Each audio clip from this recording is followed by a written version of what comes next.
नमस्कार, स्वागत है आप सभी का इंडिया न्यूज देख रहे हैं आप। मैं हूं आपके साथ पराग गुप्ता। एक नजर फटाफट खबरों पर।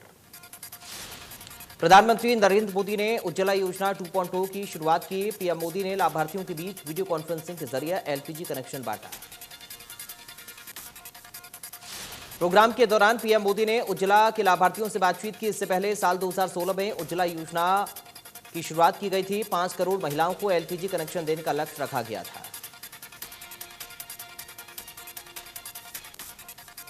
सदन में विपक्षी दलों के सदस्यों ने आसन के पास आकर नारेबाजी की और पोस्टर दिखाए। हंगामे के बीच लोकसभा अध्यक्ष ओम बिरला ने प्रश्नकाल शुरू कराया।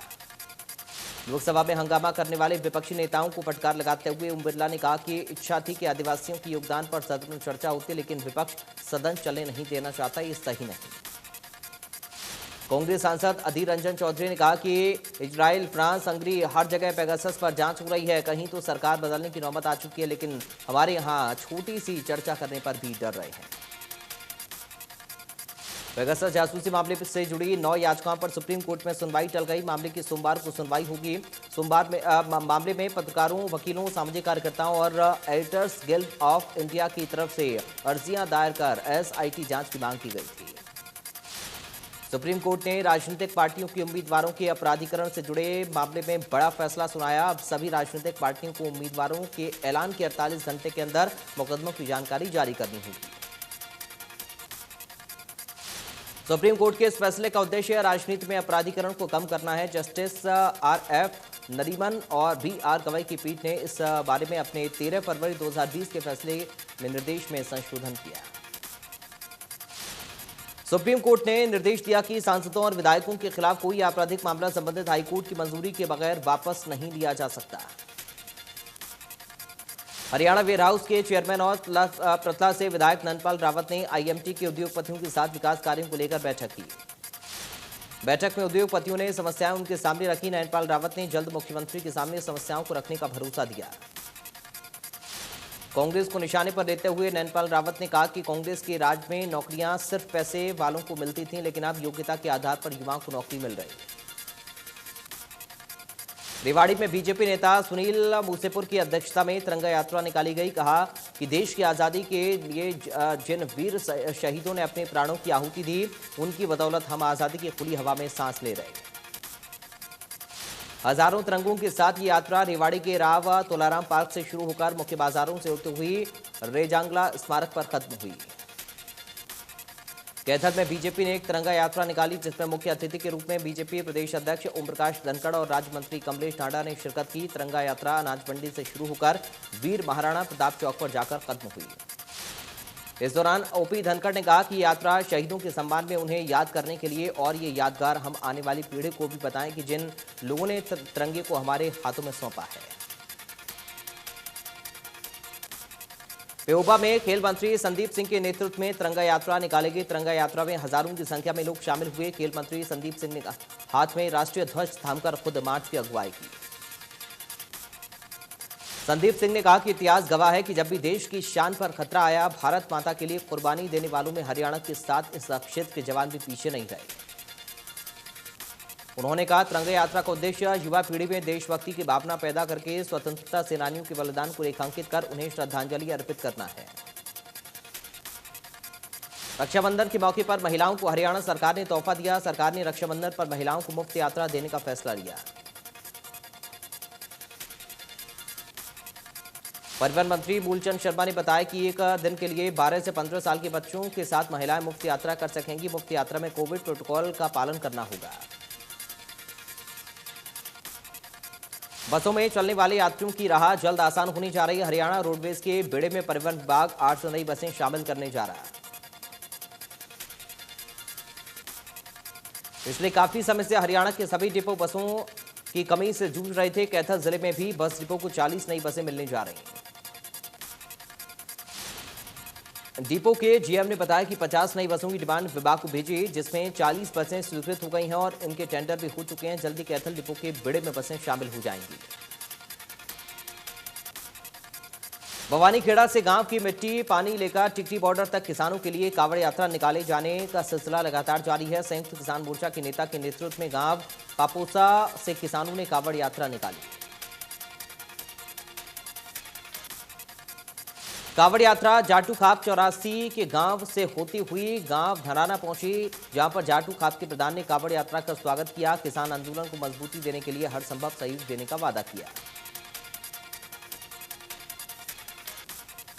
केंद्र सरकार की ओर से जल्द लाए जाने वाले बिजली विधेयक को लेकर बिजली विभाग के कर्मचारियों में नाराजगी है। झज्जर में बिजली विभाग के कर्मचारियों ने 2 घंटे की सांकेतिक हड़ताल की।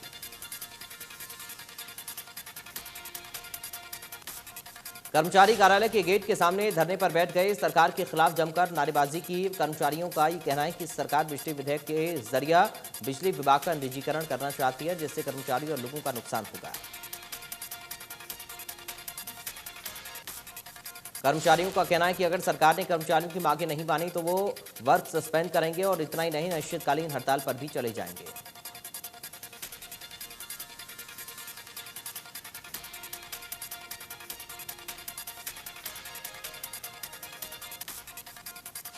टोक्यो ओलंपिक में गोल्ड मेडल जीतने वाले नीरज चोपड़ा ने प्रेस कॉन्फ्रेंस की। नीरज ने कहा कि गोल्ड मेडल जीतना हर एथलीट का सपना होता है।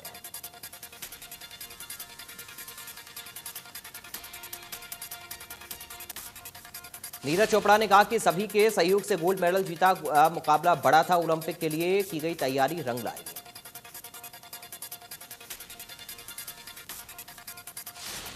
नीरज चोपड़ा ने कहा कि देश आकर गोल्ड मेडल जीतने का एहसास हुआ। नीरज ने सम्मान के लिए देशवासियों को धन्यवाद किया।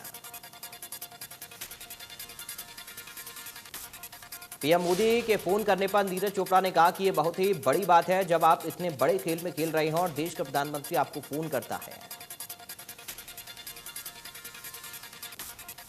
दिल्ली के छत्रसाल स्टेडियम पहुंचकर सिल्वर मेडलिस्ट रवि दहिया ने खिलाड़ियों से मुलाकात की। छत्रसाल स्टेडियम में ही पहलवान रवि दहिया पहलवानी सीखा करते थे।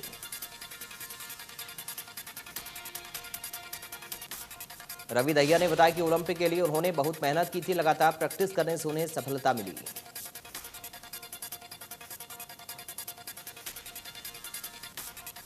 रवि दहिया ने बताया कि एक समय ऐसा आया था जब इंजरी की वजह से उन्हें खेलना कुछ समय के लिए रुकना पड़ा।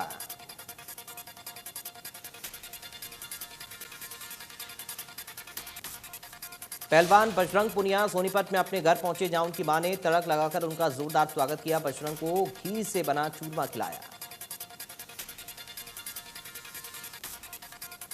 बजरंग के पिता को अपने बेटे पर गर्व है। उन्हें उम्मीद है कि आने वाले वक्त में बजरंग और अच्छा प्रदर्शन करेंगे और देश के लिए मेडल जीतेंगे।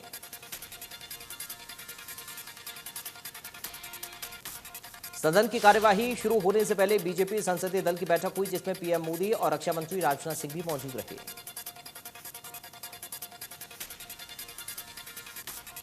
बीजेपी संसदीय दल की बैठक में पीएम मोदी ने ओलंपिक खेलों में शानदार प्रदर्शन करने वाले खिलाड़ियों के सम्मान में खड़े होकर ताली बजाई।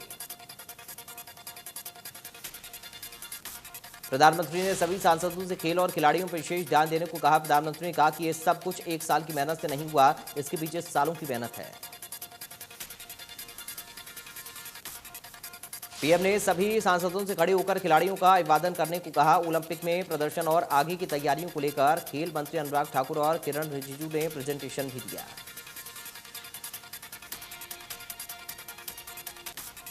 कांग्रेस सांसद राहुल गांधी जम्मू कश्मीर के दौरे पर हैं। कांग्रेस नेता राहुल गांधी ने गांदरबल जिले में खीर भवानी मंदिर में माथा टेका। जम्मू कश्मीर से अनुच्छेद 370 हटाए जाने के बाद कांग्रेस सांसद राहुल गांधी का ये पहला घाटी का दौरा। बीते दिन ही राहुल गांधी श्रीनगर पहुंचे थे। कोरोना संकट की दूसरी लहर का असर अब कम होता दिख रहा। अगस्त में पहली बार 30,000 से कम कोरोना मामले आए। पिछले 24 घंटे में 28,000 से ज्यादा नए केस मिले। 373 मरीजों की मौत हो गई। देश भर में पिछले 24 घंटे में 41,000 से ज्यादा कोरोना से ठीक भी हुए। महामारी की शुरुआत से लेकर अब तक कुल 3 करोड़ 19 लाख लोग संक्रमित हुए।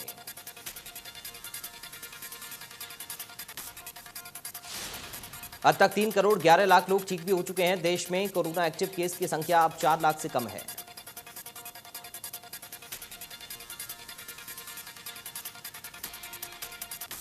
राजधानी दिल्ली में अब लर्निंग ड्राइविंग लाइसेंस के अलावा परिवहन विभाग से जुड़ी कई और सुविधाओं के लिए आरटीओ दफ्तर के चक्कर नहीं काटने पड़ेंगे।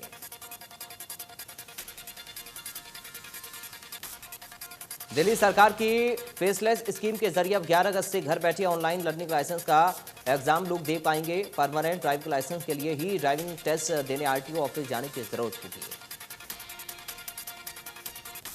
11 अगस्त को मुख्यमंत्री अरविंद केजरीवाल फेसलेस स्कीम को आधिकारिक तौर पर लॉन्च करेंगे। दिल्ली के सेंट्रल जोन के सराय काले खां और दक्षिणी दिल्ली के वसंत विहार आरटीओ के दफ्तर में ट्रायल किया गया। कोरोना काल में फरीदाबाद के ब्लड बैंकों में खून की कमी हो गई है, जिसे लेकर 5 रोटरी क्लबों ने आईएमटी में HSIIDC के कार्यालय में मेगा ब्लड डोनेशन कैंप लगाया। मुख्य अतिथि के तौर पर रोटरी क्लब के डिस्ट्रिक्ट गवर्नर और HSIIDC के स्टेट ऑफिसर शामिल हुए। इसके अलावा भी और अधिकारी मौजूद रहे।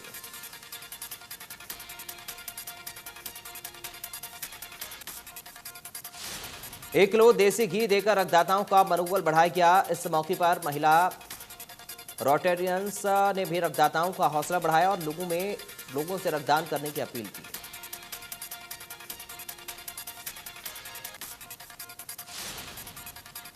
सीएम फ्लाइंग ने फतेहाबाद के गांव अलसी सदर में नकली दूध बनाने का भंडाफोड़ किया। टीम को घर से नकली पाउडर, यूरिया और ग्लूकोज की बोतलें बरामद हुई। स्वास्थ्य विभाग की टीम ने मौके से करीब 6 कुंटल दूध बरामद किया। फूड इंस्पेक्टर ने दूध के सैंपल लेकर जांच के लिए भेज दिए। रिपोर्ट आने के बाद कार्रवाई होगी।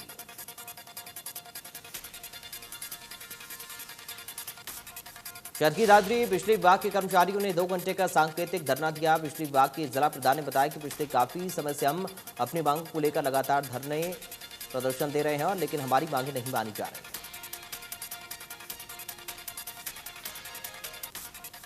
बिजली विभाग का निजीकरण कर रही सरकार, इसको लेकर कर्मचारी संगठन लगातार प्रदर्शन और विरोध कर रहे हैं। बिजली विभाग की हड़ताल से लोगों को काफी दिक्कतें हो रही हैं।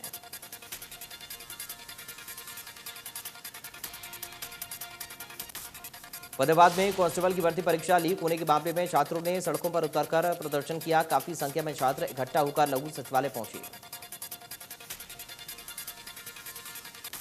छात्रों ने कहा कि सरकार मामले की निष्पक्ष जांच करवाए और आरोपियों के खिलाफ सख्त कार्रवाई की जाए। तो वहीं एसडीएम को सीएम के नाम ज्ञापन भी सौंपा।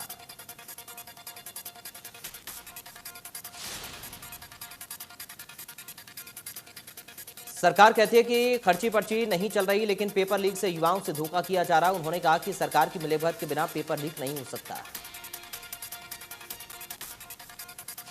फरीदाबाद में पुलिस टीम ने इन्वर्टर मैकेनिक के साथ मारपीट करने के आरोप में दिनेश को गिरफ्तार किया। आरोपी ने दुकानदार से 1500 रुपए छीने थे और जान से मारने की धमकी दी थी।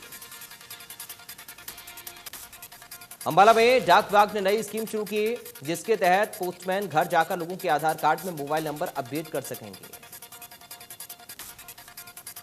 स्कीम से आम जनता को कोरोना काल में लाइन में नहीं लगना पड़ेगा। सेवा के लिए डाक विभाग 50 रुपए चार्ज करेगा। अंबाला जोन के 80 पोस्टमैन को अब तक डिवाइस दिए जा चुके हैं। रेवाड़ी के खंड जाटूसाना के राजकीय उच्च स्कूल परिसर में बारिश का पानी जमा हो गया। कोसली से बीजेपी विधायक ने बदहाल स्कूल का अधिकारियों के साथ जायजा लिया और पानी निकासी के निर्देश दिए। स्कूल प्रबंधन की माने तो पंप लगाकर पानी निकालने की कोशिश की गई, लेकिन फिर बारिश होने से पानी भर गया। तब से बच्चों ने स्कूल आना छोड़ दिया।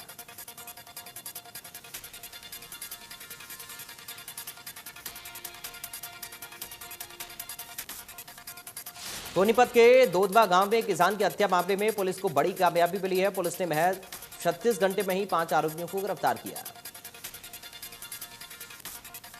ये आरोपी कुख्यात गैंग काला जछेड़ी से संबंध रखते हैं। एएसपी निकिता खट्टर ने प्रेस कॉन्फ्रेंस कर बताया कि 2 दिन पहले गोहाना क्षेत्र के दोदवा गांव में एक किसान की गोलियों से भूनकर हत्या कर दी गई। उपायुक्त शक्ति सिंह ने कहा कि हरियाणा पहला राज्य है जहां सबसे ज्यादा झींगा मछली का उत्पादन करके किसान अच्छी आमदनी प्राप्त कर रहा है। किसान मछली पालन के कार्य को बढ़ावा दे रहे हैं। किसानों की ओर से 1 एकड़ भूमि में 3 से 4 महीने में ही 2,50,000 रुपए से 3 लाख रुपए तक का मुनाफा लिया जा रहा है, जो कि अन्य कृषि उत्पादों से दुगना है। झींगा मछली का पालन हरियाणा में साल 2014 में शुरू किया गया था। इसकी शुरुआत 28 हेक्टेयर भूमि से की गई थी। अब 493 हेक्टेयर भूमि में इसका उत्पादन किया जा रहा है।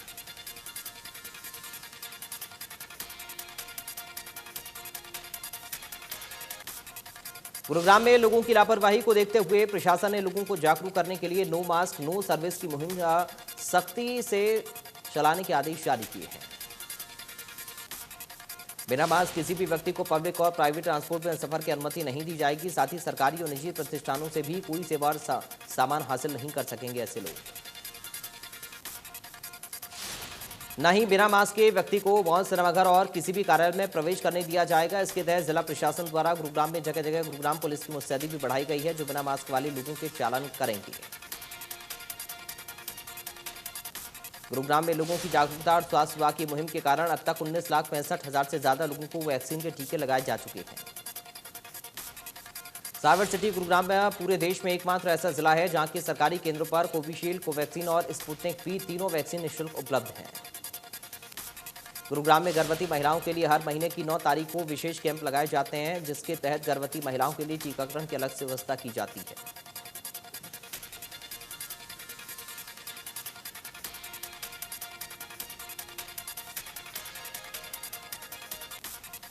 अंबाला की मेयर शक्ति रानी शर्मा शहर के पास हाईवे पर पड़ने वाले गांवों की शिकायत पर दौरा करने पहुंची। दरअसल हाईवे पर गड्ढों के होने के चलते यहां पर आए दिन सड़क हादसे होते रहते हैं। लोगों ने गंदे पानी की निकासी और पार्क की बदहाली का मामला भी मेयर के सामने रखा। मेयर शक्ति रानी शर्मा ने जनता की समस्याओं को सुना और तुरंत अधिकारियों को इनके समाधान के निर्देश दिए। इस दौरान मेयर ने घेल गांव में बने हर्बल पार्क का भी निरीक्षण किया। वहां पर गंदगी के ढेर और आवारा जानवर घूमते मिले। इस पर मेयर ने कहा कि पार्क की काफी दुर्दशा है। गांव वालों को RWA बनाने का सुझाव दिया, जिसके तहत निगम पार्क के लिए यहां पर माली उपलब्ध करवा देगा। मेयर शक्ति रानी शर्मा के दौरे से ग्रामीण और स्थानीय पार्षद काफी संतुष्ट नजर आए। इस वार्ड से पार्षद राजेंद्र कौर ने कहा कि मेयर मैडम आज इलाके का निरीक्षण करने पहुंची। हमें पूरी उम्मीद है कि यहाँ की जनता की समस्याओं का जल्दी हल होगा। यहाँ पर स्कूल होने के कारण बच्चों को सड़क पार करनी पड़ती है, जिससे हादसों का डर बना रहता है। इसलिए अंडरब्रिज की मांग की है। जाखल रेलवे परिसर में चोटिल बुजुर्ग करीब 70 वर्षीय महिला को छोड़कर चला गया। सूचना मिलने पर GRP जाखल इंचार्ज और समाजसेवी संस्थाओं के पदाधिकारी मौके पर पहुंचे। चोटिल महिला को प्राथमिक उपचार के लिए जाखल के सिविल अस्पताल में भर्ती करवाया गया। महिला की टांग और मुंह में गहरी चोट है।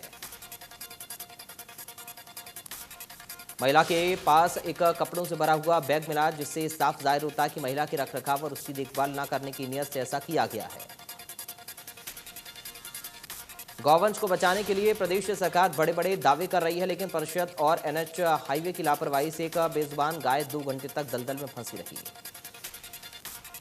रोहतक के कसाला गांव में शराब ठेके के पास चिकन कॉर्नर पर गोलीबारी हुई। फायरिंग में चिकन कॉर्नर संचालक की मौत हो गई। पुलिस मामले की जांच कर रही।